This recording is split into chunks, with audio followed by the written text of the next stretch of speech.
안녕하세요. 반갑습니다. 이번 시간에는 실험 설계에 대해서 이야기 나눠볼 텐데요. 본격적인 강의에 앞서 우리 학생들이 궁금한 게 있는 것 같아요. 질문 먼저 받아보도록 하겠습니다. 네, 안녕하세요, 교수님. 저는 뭔가 괜찮은 생각이 떠올라서 실제로 실험을 해봤을 때 성공한 적이 별로 없는데 이렇게 실패하고 나면 허무하기도 하고 의욕이 사라져요. 뭔가 좋은 방법이 없을까요? 네, 연구라는 건 원래 실패가 기본이에요. 이게 누구도 가보지 않은 길을 가는 게 연구인데 쉽게 성공하는 게 더 이상하잖아요. 결국 궁극적인 성공을 위해서는 이제 우리가 실패한 실험으로부터 이제 뭔가 배우는 게 있어야 되는데 이때 가장 중요한 게 바로 실험 계획을 철저하게 세우는 거예요. 이 철저한 실험 계획이 밑바탕이 돼야 이 실패했을 때 뭐 무엇을 개선하면 좋을지, 뭐 또 어떻게 개선하면 좋을지를 효율적이고 또 합리적으로 판단해서 결정할 수가 있습니다. 네, 마구잡이로 실험해서는 도대체 이게 뭐가 잘못돼서 내 생각대로 안 되는 건지 알 수 없으니까요. 맞아요. 그냥 이게 실험 계획을 잘 세우면 된다고 하니까 이게 전혀 와닿지 않는 거죠. 자, 그러면 어떤 실험 계획이 좋은 실험 계획인지, 자, 또 좋은 실험 계획을 세우기 위해서 필요한 이 요소들에는 어떤 것들이 있는지 함께 알아보도록 하겠습니다. 이번 시간을 통해 여러분은 효율적이고 안전한 실험을 설계할 수 있는 방법에 대해 이해하고 설명할 수 있습니다.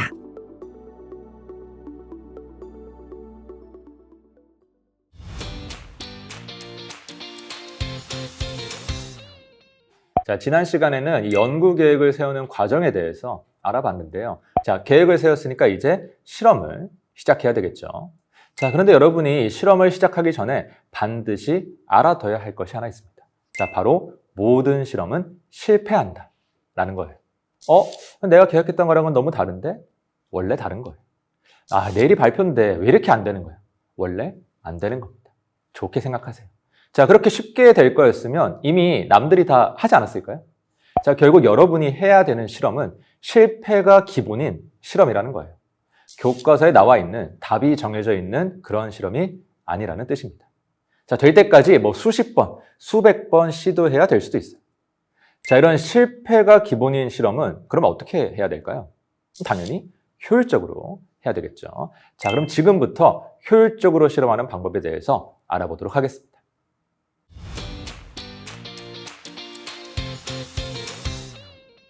여러분이 실험을 효율적으로 할 수 있는, 자, 다시 말하면 쓸데없는 실험에 시간을 낭비하지 않을 수 있는 가장 좋은 방법은 실험 설계를 잘 하는 거예요.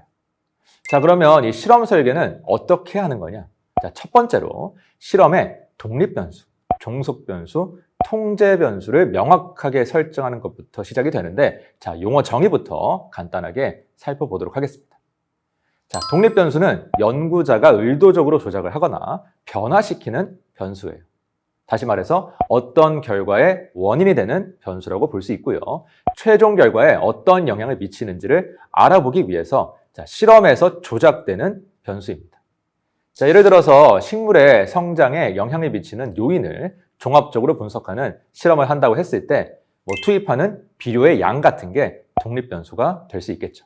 종속 변수는 독립 변수의 변화에 따라서 변화하는 변수로 결과를 나타내는 변수라고 볼 수 있겠습니다. 자, 결국 실험은 독립 변수의 변화가 종속 변수에 어떤 영향을 미치는지를 관찰하고 측정하는 행위로, 자, 앞에서 말씀드린 식물의 성장 실험 같은 경우에는 비료의 양에 따른 식물 줄기의 길이 변화 같은 것이 종속 변수가 될 수 있겠죠. 자, 마지막으로 통제 변수는 실험 결과에 영향을 미칠 수 있지만 독립 변수가 아닌 변수. 다시 말하면 연구자가 의도적으로 조작하지 않는 변수를 말하는데, 자, 이런 통제 변수를 일정하게 잘 통제를 해야 실험 결과에 대한 오차를 줄이고요. 독립 변수와 종속 변수 간의 관계를 정확하게 파악할 수 있기 때문에 이 실험의 신뢰성에 가장 큰 영향을 미치는 변수라고 할 수 있겠습니다. 자, 앞서 비료의 양에 따른 식물의 성장 정도를 분석하는 실험에서는 비료의 양 외에 식물의 성장에 영향을 미칠 수 있는 요인들, 예를 들면 토양의 종류나 날씨나 기온 같은 것들이 통제 변수가 될 수 있겠죠. 자, 그래서 실험 시작하기 전에 스스로에게 한번 질문을 해보는 거예요. 내 실험에는 어떤 변수들이 있는지, 이 변수들 중에 내가 조작하고자 하는 변수, 독립 변수는 무엇인지, 이때 기대 효과, 종속 변수는 무엇인지, 또 올바른 실험 결과를 얻기 위해서 이제 통제해야 되는 조건, 통제 변수에는 어떤 것들이 있는지. 자, 특히 우리나라 같이 이 사계절이 뚜렷한 곳에서는 이제 온도나 습도에 민감한 실험의 경우에는 이 철마다 결과가 크게 달라지는 경우가 있어요. 겨울엔 잘 되던 실험이 여름에 갑자기 안 된다? 10중 8구는 습도 때문이고요. 가을엔 잘 되던 실험이 겨울에 갑자기 안 된다? 그럼 아마도 온도 때문일 확률이 높겠죠.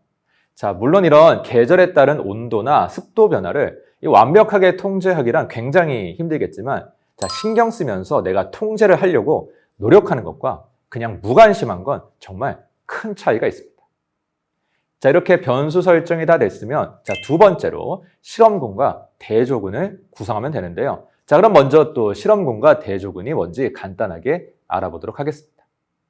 실험군은 실험에서 특정한 조건이나 변수를 조작해서 이 변화를 관찰하는 집단인데요. 다시 말해서 독립변수의 영향을 직접적으로 받아서 실제로 변화하는 모습을 보여주는 집단이라고 할 수 있겠습니다. 그래서 실험군 관찰을 통해서 아이디어를 검증을 하고 결과를 도출하게 되는 건데요. 결국 실험의 중추가 되는 집단이라고 볼 수 있겠는데요. 자, 식물 실험에서는 관찰의 대상이 되는 식물들이 바로 실험군이 되겠습니다. 대조군은 실험군과 비교해서 이 독립변수의 영향을 확인하기 위해 실험 조건을 일정하게 유지하는 집단인데요. 실험군에서 나타나는 변화가 실험 조작에 의한 것인지 아니면 다른 통제되지 않은 요인에 의한 것인지를 판단하기 위한 기준이 됩니다. 비료양에 따른 이 식물의 성장 실험 같은 경우에는 비료를 주지 않은 식물이 대조군이 될 수 있겠죠. 실험군과 대조군의 결과를 비교해서 독립변수가 종속변수에 미치는 영향을 정확하게 파악할 수 있고요. 실험 결과에 영향을 미칠 수 있는 다른 요인들을 최대한 통제해서 실험 결과의 신뢰도를 높일 수 있기 때문에 실험군과 대조군 설정이 중요한 건데, 여기서 제가 문제 하나 내보겠습니다. 예를 들어서 A라는 물질이 세포에 미치는 영향을 파악하기 위해서 실험군으로 A 수용액을 세포에 처리했다고 합시다. 자, 이때 올바른 대조군은 뭘까요? 1번, 아무것도 처리하지 않은 세포. 2번, 물을 처리한 세포. 자, 지금 A를 물에 녹여서 처리했기 때문에 답은 2번, 물을 처리한 세포가 되겠죠. 그래야 이 물의 영향을 배제할 수 있을 테니까요. 자, 결국 좋은 실험 설계를 위해서는 이렇게 사소한 듯 보이지만 실험의 성패를 결정하는 중요한 요소들에 대해서 주의를 기울일 필요가 있겠습니다.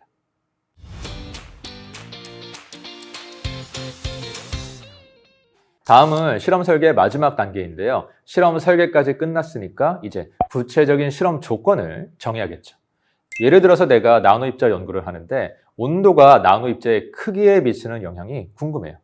다시 말해서 이 실험에서는 온도가 독립변수, 나노입자의 크기가 종속변수, 나머지 원료의 농도라든지 반응 시간이라든지, 자, 이런 다른 변수들은 다 통제 변수가 되는 거죠. 자, 그럼 여기서 시작 온도는 몇 도로 하면 좋을까요? 이렇게 실제로 실험을 하려고 보면 이 시작이 좀 막막할 때가 자주 있는데, 자, 확실하게 하는 게 중요하니까 낮은 온도부터 차근차근 하나씩 다 해봐야 될까요? 그래가지고는 시간이 굉장히 오래 걸릴 거예요. 비효율적입니다.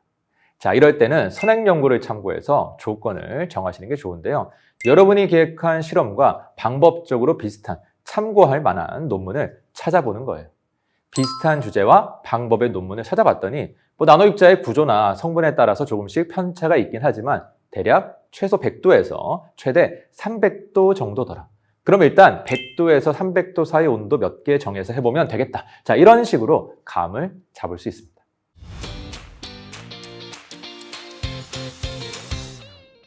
자, 이런 예비 실험을 통해서 감을 잡고 난 후에는 실제로 실험을 하면 되는데, 자, 실험도 무조건 열심히 한다고 좋은 게 아니에요. 저 연구 분야에 따라서는 조금씩 다를 수는 있겠지만 실험하는 게 쉽지가 않거든요. 실험 한번 하는데 들어가는 노력과 시간과 돈이 상당합니다. 그렇기 때문에 최대한 효율적으로 실험을 하는 게 중요한데요. A라는 학생은 대학원에 입학해서 이제 연구 주제도 정해졌겠다. 내가 실험 한번 열심히 해봐야지 하면서, 자, 온도가 나노입자 크기에 미치는 영향을 제대로 한번 분석해 보겠다. 100도에서 300도까지 10도 간격으로 총 21번 실험을 했대요. 안 될 건 없죠. 자, 그런데 B라는 학생은 게을러요.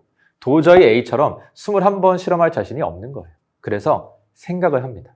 어떻게 해야 시간을 좀 아낄 수 있을까? 자, 일단 100도에서 300도까지 50도 간격으로 실험을 하면서 대략적인 변화를 관찰해 봤어요.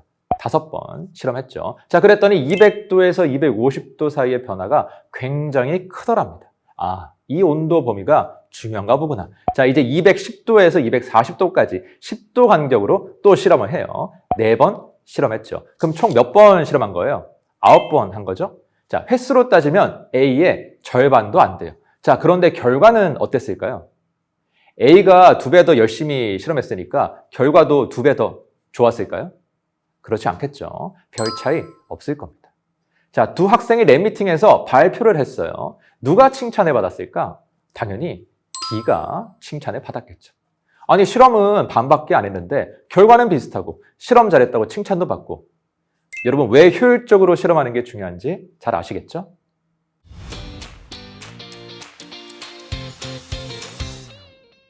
마지막으로 실험할 때 가장 중요한 건데요. 바로 여러분의 안전입니다. 다 내 미래를 위해서 공부하고 실험하는 건데 다치면 안 되잖아요. 제가 하는 실험은 그렇게 위험하지 않아요 라고 생각하실 수도 있겠지만 사실 여러분이 누가 봐도 위험한 실험을 하게 된 경우에는 보호 장구도 확실하게 갖춰져 있을 것이고요. 관련 교육도 굉장히 엄격하게 받을 거고 또 여러분들 스스로가 이 실험은 위험하니까 조심해야지라는 이 경각심을 가지고 있을 것이기 때문에 자, 오히려 안전사고의 위험이 그렇게 높지 않을 수도 있어요. 여러분의 경각심이 살짝 풀어질 수 있는 에이 설마 뭔 일이 있겠어? 괜찮겠지 라는 생각을 하게 되는 이 애매하게 위험한 실험이 진짜 위험한 실험일 수 있습니다. 저는 학생일 때 아세톤, 톨렌 같은 이 유기용매를 많이 사용을 했는데요. 자, 웬만한 실험은 다 후드 안에서 했기 때문에 딱히 뭔가 위험할 것 같다, 건강에 해로울 것 같다 라는 생각을 전혀 하지 못했어요. 그런데 실험하다 보니까 자꾸 바지 허벅지 쪽에 일자로 구멍이 나는 거예요. 자, 이 얘기를 후배랑 밥 먹다가 우연히 했더니 후배는 글쎄 이 허리춤에 일자로 구멍이 난다는 거예요. 제가 후배보다 키가 조금 더 컸거든요. 그래서 봤더니 그 위치가 딱 후드 차폐문 틈 높이랑 같았던 겁니다. 이 틈에서 새어나온 유기용매 증기가 옷에 구멍을 낸 거예요. 그 후로 저는 다른 건 안 해도 꼭 실험복이랑 마스크는 착용했습니다. 또 한 번은 밤늦게 급하게 실험하다가 유기용매를 실수로 산패액통에다가 버린 거예요. 이 산패액통이 후드 안에 들어있었는데 제가 후드를 쓴 다음에는 항상 이 차폐문을 닫는 좋은 습관이 있었거든요. 뒤에서 뭐가 막 부글부글 하면서 터지는 소리가 나길래 깜짝 놀라서 돌아봤더니 세상에 후드 안에서 무슨 화산 폭발하는 것처럼 폐액이 막 뿜어져 나오고 있는 거예요. 제가 차폐문을 안 닫았으면 그거 다 뒤집어 쓰는 거였거든요. 물론 유기용매를 산패액통에 안 버렸으면 가장 좋았겠지만 여러분 실수는 누구나 다 합니다. 이렇게 실수를 했을 때 사소하지만 안전수칙을 지킨 것과 지키지 않은 것의 차이는 정말 엄청나다는 거 꼭 명심하시고요. 끝으로 여러분이 실험할 때 사용하는 여러 가지 도구들의 사양을 어느 정도는 파악해 둘 필요가 있습니다. 제가 250도 정도로 가열 중인 시료를 주사기를 이용해서 시간별로 채취하는 실험을 하고 있었는데요. 별 생각 없이 플라스틱 주사기를 쓴 거예요. 처음 몇 번 할 때는 괜찮더니 4번쯤 하니까 이 주사기 옆이 녹아버려가지고 피스톤을 눌렀더니 시료가 바늘 쪽이 아니라 옆쪽으로 찌익하고 뿜어져 나온 거예요. 이게 하필 제 턱 쪽으로 향했는데 아까 제가 뭐라고 했죠? 저는 다른 건 안 해도 실험복이랑 마스크는 꼭 한다고 했었죠? 자, 다행히 아무 일도 없었는데요. 자, 내가 쓰는 주사기가 어떤 재질로 만들어져 있는지, 어떤 용매가 사용 가능하고 또 온도는 몇 도까지 버틸 수 있는지 미리 숙지하고 있었다면 이런 사고를 예방할 수 있었겠죠. 아무리 안전해 보이는 또는 익숙한 실험이라도 방심하지 마시고요. 기본적인 수칙 잘 지키면서 항상 안전한 실험하시기 바라겠습니다. 자, 그럼 여기서 안전하게 실험하는 방법에 대한 팁을 드리도록 할 텐데요. 대학원생 분들과 함께 이야기 나눠보면서 이번 시간 마무리하도록 하겠습니다. 교수님은 실험하다 혹시 생명의 위협을 느끼신 적 있으신가요? 생명의 위협이요? 저는 다행히 그런 적은 없는데요. 이래저래 들은 이야기는 좀 많아요. 이게 대놓고 위험한 것보다 이 은근히 위험한 게 진짜 위험한 거거든요. 이 경각심이 살짝 이제 느슨해질 수 있는 이제 그런 실험 있잖아요. 뭐 예를 들어서 액체 질소 어때요? 차갑죠. 네, 그렇죠. 좀 많이 차갑긴 하지만 뭐 어쨌든 질소잖아요. 뭐 터지고 그러는 거 아니거든요. 뭐 장갑이나 뭐 마스크 같은 이 보호 장구만 잘 착용하면 뭐 괜찮겠지 싶을 수도 있는데, 자, 만약에 이 액체 질소를 밀폐된 공간에서 사용한다고 생각해 보세요. 질식할 수도 있을 것 같은데요. 그렇죠. 이 질소라는 게 눈에 보이지도 않고 뭐 냄새도 없기 때문에 이 순간 방심하면 이 질식해서 바로 사망하게 되는 거예요. 레이저 같은 것도 그렇죠. 이게 보면 그냥 멋있고 뭐 예쁘지 뭐 딱히 위험해 보이지 않거든요. 막 열이 펄펄 난다거나 뭐 지독한 냄새가 난다거나 전혀 그렇지 않으니까요. 맞아요. 레이저는 그냥 빛이니까요. 그런데 이게 실수로 눈에 스치기라도 하는 순간 바로 실명입니다. 특히 눈에 잘 안 보이는 뭐 근적외선 레이저 같은 게 굉장히 위험해요. 책상 위에 잘 올려놓고 얼굴을 막 들이밀거나 하는 것도 아닌데 괜찮지 않을까요? 근데 그게 그렇지가 않아요. 우리가 움직이다가 책상을 치거나 뭐 줄 같은 걸 건드려서 갑자기 레이저가 휙 돌아갈 수도 있잖아요. 네. 뭐 또 용매를 주사기로 옮겨 담는데 주사기가 불량이어서 이 토출구 부분이 막혀 있었던 거예요. 그런데 안 나오니까 이제 힘을 좀 꽉 주게 되잖아요. 결국 이게 터지면서 용매가 눈에 들어가 버린 거예요.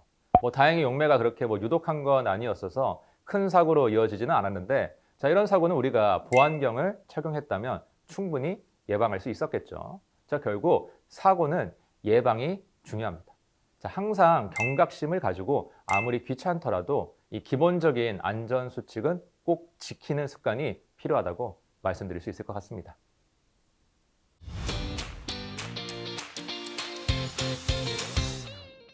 이번 시간의 핵심 내용을 확인해 보시기 바랍니다.